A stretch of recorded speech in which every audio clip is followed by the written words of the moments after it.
ça tombe derrière en fait, tout ce que j'ai rajouté. Ah d'accord. C'est pour ça qu'on a l'impression qu'il n'y a presque rien. Tout doit tomber dans le fond. Non, parce qu'on a l'impression qu'il y en a sur le dessus là déjà. Ah oui. Oui, c'est ça.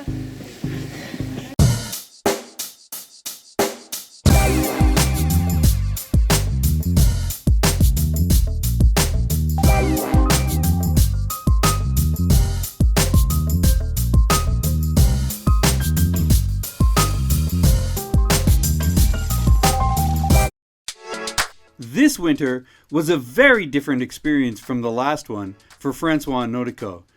If you might recall, last winter, when the snow started, they hadn't even built their walls yet.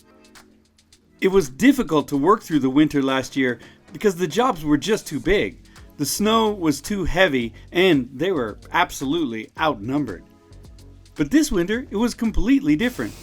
The Workaway volunteers kept coming through the winter months, and even in the dead of January and February, the work inside could continue.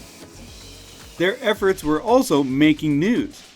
There had always been an occasional reporter wandering up to the Kominka from the local Omachi newspaper, but now, through the internet and through the media, locals had started to take notice of their efforts.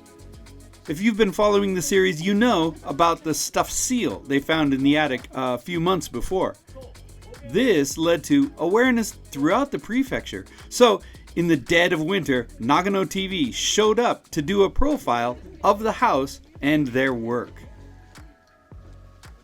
The TV crew arrived just in time to see some excellent examples of François' ingenuity. 機械で、でかい機械で、最初に吸って、ホースで運んで壁に入れる。ある機械で、そのインスピレーションでこれを作った自分で。You may recall seeing us toting baskets and tubs of the Momigara rice husk insulation and dumping it into the walls. François was quick to realize that that was a pretty inefficient way to fill the walls, and just that manual labor would take weeks. So he ordered a plastic tube, one of the few materials he was unable to source and recycle, and he connected it to a blower to create a system to suck and blow the Momigara into the walls. It didn't work well at first, but as you can imagine, François is not inclined to give up. And with some adjustments, the blower was working perfectly in time for the Nagano TV crew.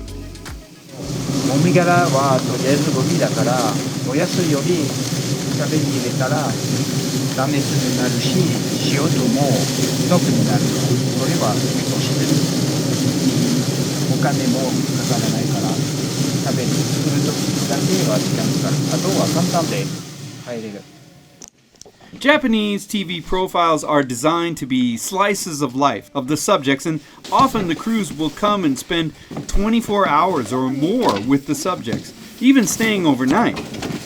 This crew followed François and Noriko around all the time, one camera on each of them for the whole visit. They are hardly unobtrusive, but it is the price of fame after all. It was also a great opportunity for François to explain the work he's doing and the importance of recycling materials and following sustainable and traditional methods. その板は削って、あとは1000センチぐらいで棒を作ります。電動カナで汚はきれいにして、あとはテーブルのこぎりで棒を作ったら、The film crew seemed fascinated by his approach.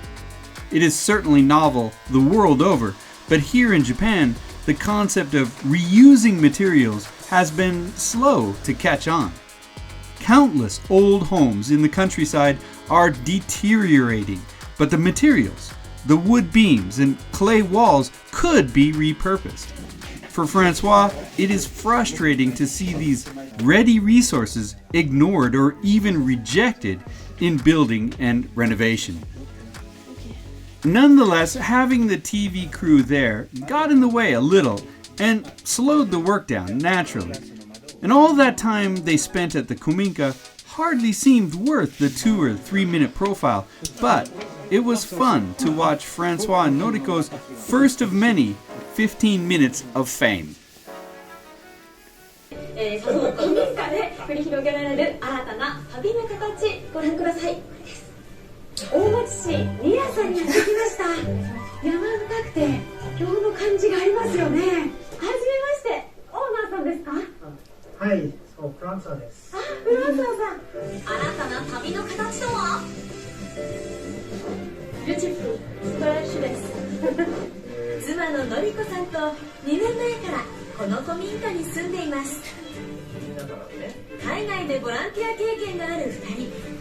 信州の文化に触れる体験をしてもらい、交流を広げたいと国内外からのボランティアを募集。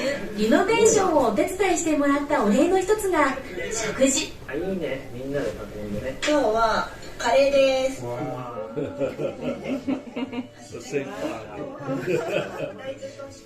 In the next episode, François and Noriko start work on yakisugi, or the practice of charring the wood that will be used for the cladding of the walls. 2回、2 times.